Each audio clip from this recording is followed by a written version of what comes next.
জিলেপি ইত্যাদি নিখুঁতি হ্যানত্যান মতিচুরের লাড্ডু আছে। এই এই যে ভিতর একটা আওয়াজ, যেই তিনি যেই তিনি কপারটা খুলেছেন গতকাল ভয়।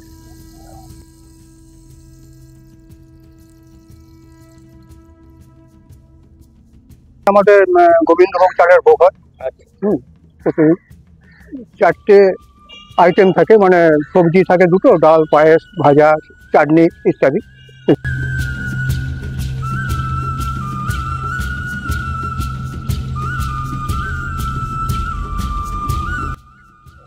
তো বন্ধুরা, আজ একটা নতুন ভিডিও নিয়ে আমি আপনার সামনে আবার হাজির হয়ে গেলাম। তো আমি আজকে এসেছি বাঁকুড়া জেলার মন্দির নগরী বিষ্ণুপুরে এই বলতলা সংলগ্ন এই মাধবগঞ্জের মদন গোপাল মন্দিরটি হয়তো আপনারা অনেকে দেখেছেন অথবা অনেকে দেখেননি। তো অনেক টুরিস্ট যারা বাইরে থেকে আসেন তারা অনেকে জানেনই না যে এখানে একটা এত সুন্দর একটা মদন গোপাল মন্দির আছে, যেটা মল্ল রাজাদের দ্বারা নির্মিত। তো বন্ধুরা, আজকে আমি এই মদন গোপাল মন্দিরের টোটাল তথ্য আপনার সামনে তুলে ধরবো এবং কিভাবে আসবেন না আসবেন এই মন্দিরে সবকিছু তথ্য আমার এই ভিডিওর মাধ্যমে থাকবে। তো বন্ধুরা, তো আমার ভিডিওটি প্রথম থেকে শেষ পর্যন্ত থাকবেন। আর যদি ভিডিওটি ভালো লাগে অবশ্যই আমার চ্যানেলটিকে সাবস্ক্রাইব করে পাশে থাকবেন। তো বন্ধুরা, বেশি আর কথা বাড়াবো না, চলুন তাহলে আমি ভিডিও শুরু করছি, সঙ্গে থাকুন। বাঁকুড়া জেলার বিষ্ণুপুর মল্লরাজাদের যে সকল স্থাপত্যশৈলী রয়েছে তার মধ্যে উল্লেখযোগ্য এই রাধা মদন গোপাল মন্দির, যেটি বিষ্ণুপুরের পশ্চিম প্রান্তে মল্ল রাজাদের কর্তৃক নির্মিত শেষ মন্দির। এই মন্দিরে বর্তমানে রাধা গোবিন্দের বিগ্রহ থাকলেও এই মন্দিরটি আসলে রাধাকৃষ্ণের মন্দির কিনা তা নিয়ে রয়েছে মত পার্থক্য। কারণ কিছু কিছু ঐতিহাসিকবিদ এবং এলাকাবাসী মনে করেন এই মন্দিরটি আগে রঘুনাথজিউ মন্দির নামে প্রতিষ্ঠিত ছিল। এর কারণ হিসাবে এই মন্দিরের গাত্রে রয়েছে রাম রাবণের যুদ্ধের কিছু শিল্পকলা এবং মন্দির প্রাঙ্গণে রয়েছে একটি বজরংবলী মন্দির।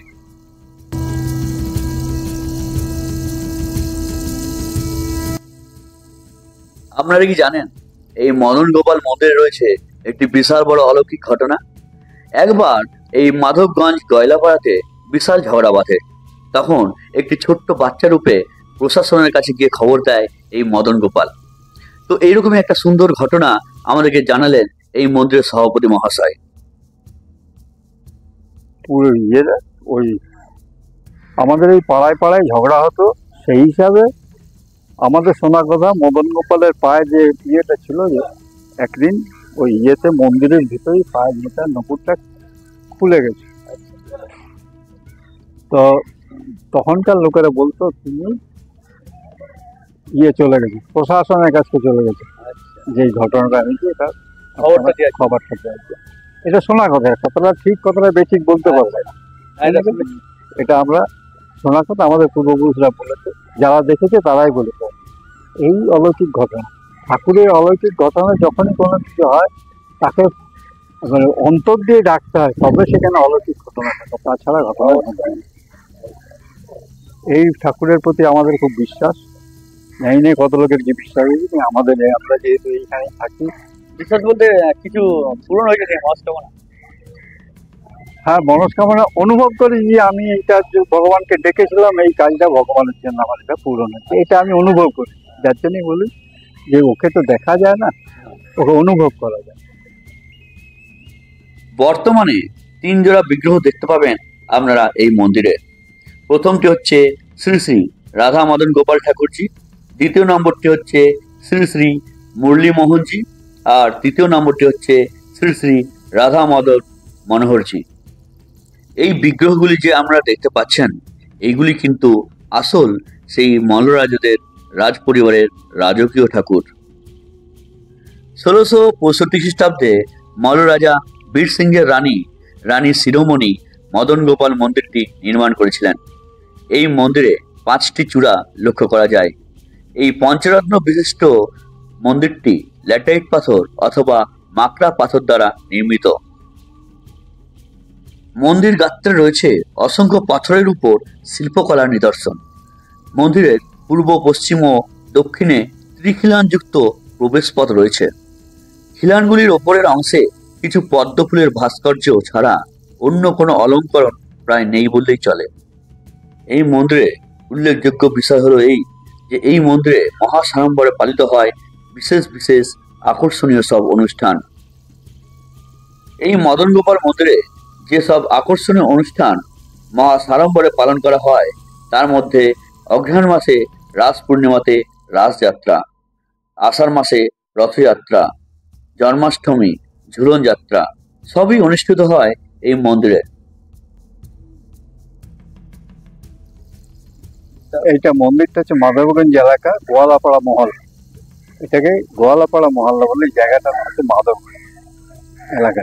গোপালের মন্দিরে কতগুলো উৎসব হয়, যেমন রথযাত্রা, এই সামনে রথযাত্রা আসছে, তারপরে তারপরে এমনি আছে সানযাত্রা, ভানযাত্রা, ছোটখাটো গুলো বাদ, আমি বড়গুলো কথা বলি। যেমন রথযাত্রা, আমাদের এখানে রথযাত্রা সজা রথের থেকে উল্টা রথে যেটা জাঁকজমকপূর্ণ হয়, তখন ওরা বিষ্ণুপুরে সারা সন্ধ্যা 7টা-8টা থেকে মদন গোপাল বেরোবেন, তার সাথে আরো আনুষঙ্গিক ঠাকুর বেরোবেন, বেরিয়ে গোটা এই জায়গা হয়ে চকবাজার বা বৌতলা হয়ে চকবাজারে এই গয়লাপাড়ার ভিতর দিকে এসে আমাদের মন্দিরে উনি প্রবেশ করতে করতে তার সময় বেড়ে যায় প্রায় বেলা 10টা, আনুমানিক 10টা। কখনো 2-1 ঘন্টা আগেও আসেন, কখনো 1 ঘন্টা পরেও আসেন। এইভাবে ওনার রথযাত্রা শেষ হয়। এরপর আরেকটা বড় উৎসব হচ্ছে আমাদের রাসযাত্রা। এটা অঘ্রাণ মাসে রাস পূর্ণিমা ধরে এটা তৈরি হয়।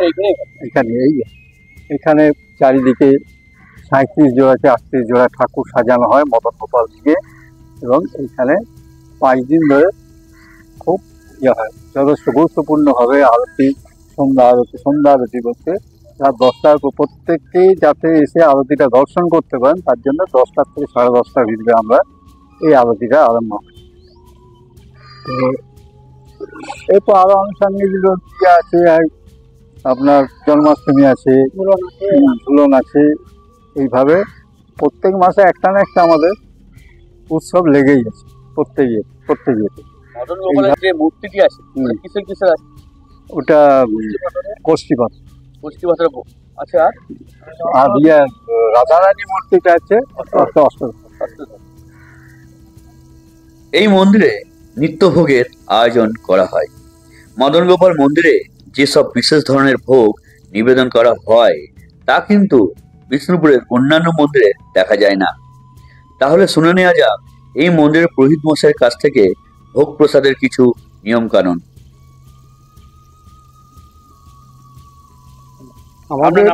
আমার নাম বলরাম চ্যাটার্জি। আপনার প্রতিদিন যে নিত্য সেবা আছে, নিত্য যে ভোগ, আচ্ছা, সেটার ব্যাপারে একটু। নিত্য সেবা এমনি আমাদের গোবিন্দভোগ চালের ভোগ হয়।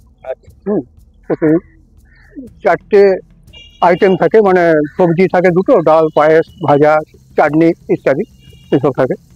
দিয়ে এরপর ওটা আমাদের 12টার মধ্যে ভোগ আমরা সবাইকে দিই, ভক্তবৃন্দ যারা ভোগ যে প্রতিদিনের ব্যাপার এটা। আচ্ছা, ভোগ দিতে হলে কিছু কি টোকেন লাগে না? আমাদের খাতায় নাম টোকা হয়। সকালে বলে যেতে হয়, 8টা 8:30টার ভিতরে বলে যেতে হয়, 9টার মধ্যে আমরা মানে বাইরে থেকে কোনো মানুষ আসবে এই মন্দিরে, ঠিক আছে, তারা যদি ভোগ পেতে চায় এবার তাদের তো একটু বেলা হবে আসতে, তাহলে তারা কি ফোন করলে পেয়ে যাবে? ফোন করলে পাওয়া যাবে। তার আগের দিন যদি হয়, তার আগের দিন যদি বলে দেয়, যেদিনই হোক 9732001641 যদি ওই নম্বরে ফোন করে তাহলে আমরা ওরা অবশ্যই আর কত লাগবে মোটামুটি ভোগে? একটা ভোগে 50 টাকা। 50 টাকা লাগবে। ভোগে কি থাকে? অন্ন থাকবে, ডাল থাকবে, একটা ভাজা থাকবে, 2টো সবজি থাকবে, চাটনি, পায়েস। আর সন্ধ্যা আরতি হয়তো? হ্যাঁ, সন্ধ্যার জন্য লুচি। আচ্ছা, সন্ধ্যাবেলা তো ভোগ পাওয়া যাবে? এমনি বিক্রি নেই ওটা, এমনি আসলে যদি প্রসাদ চায় প্রসাদ দিই। এই মদন গোপাল মন্দির যখন এখানে প্রতিষ্ঠিত করা হয়েছিল তখন ছিল এই অঞ্চলে ঘন জঙ্গল। মল্ল রাজারা তখনকার সময় এই অঞ্চলে নিয়ে এসেছিলেন গোপালের সেবার জন্য কিছু ব্রাহ্মণ আধিকারিককে এবং মদন গোপালকে মন্ডা, মিঠাই, মতিচুরের লাড্ডু এইসব নিবেদন করার জন্য কিছু ময়রা সম্প্রদায়ের মানুষজনদের। তারা এখনো পর্যন্ত বংশ পরম্পরায় বসবাস করছেন এই অঞ্চলে। চলুন তাদের সঙ্গে একটু পরিচয় করা যাক। আমার নাম হচ্ছে কৃষ্ণচন্দ্র বরা। আমার বাড়ি হচ্ছে বাঁকুড়া ডিস্ট্রিক্ট বিষ্ণুপুর মাধবগঞ্জ মদন গোপাল মন্দির মদনগোপাল ঘাট মন্দির সামনে, ঠিক আছে। আর বলি যে আমাদেরকে এই মল্লভূম রাজা আমাদেরকে এখানে বস করেছে।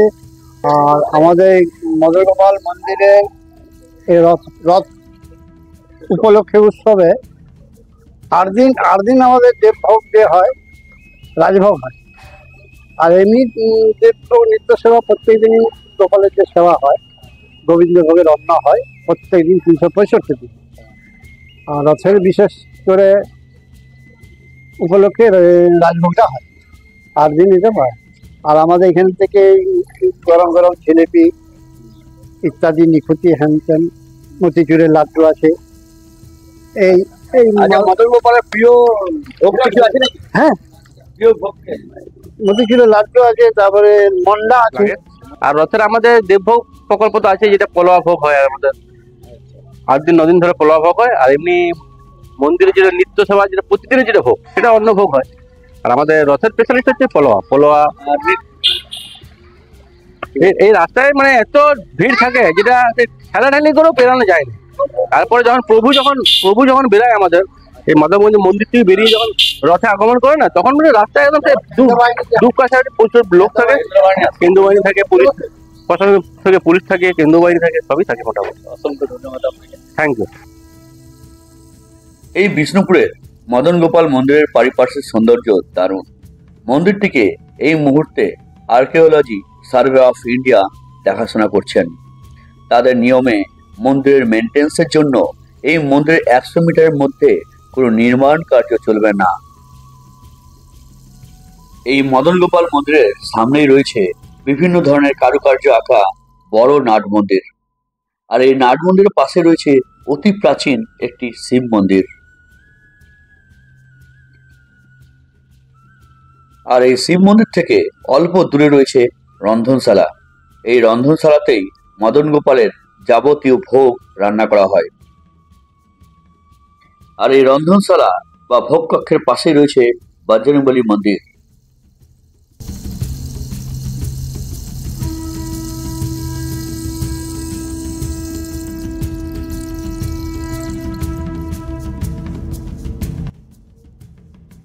বিষ্ণুপুরের এত সুন্দর ঐতিহ্যমণ্ডিত দেবতার স্থানে কার না আসতে ইচ্ছে করে। যদি আপনারা এখানে আসতে চান, তবে বিষ্ণুপুর স্টেশনে নেমে যে কোনো অটো চালককে যদি বলেন বোলতলা মাধবগঞ্জের রথতলা মদন গোপাল মন্দির যাব, যে কেউ মন্দিরের সামনে আমাদের নামিয়ে দেবে। আর এই মন্দিরের পুরোহিত মশাইয়ের ফোন নম্বর আমি আমার ভিডিও স্ক্রিনে দিয়ে দিয়েছি, আপনারা চাইলে সেখান থেকে ফোন করে নিতে পারেন। তো বন্ধুরা, আমার যদি ভিডিওটি ভালো লাগে তাহলে কিন্তু আমার চ্যানেলটিকে সাবস্ক্রাইব করতে ভুলবেন না। তো বন্ধুরা, আজকের জন্য এইটুকুই। নেক্সট ভিডিওতে আবার দেখা হচ্ছে। ভালো থাকুন, সুস্থ থাকুন, টাটা, বাই বাই।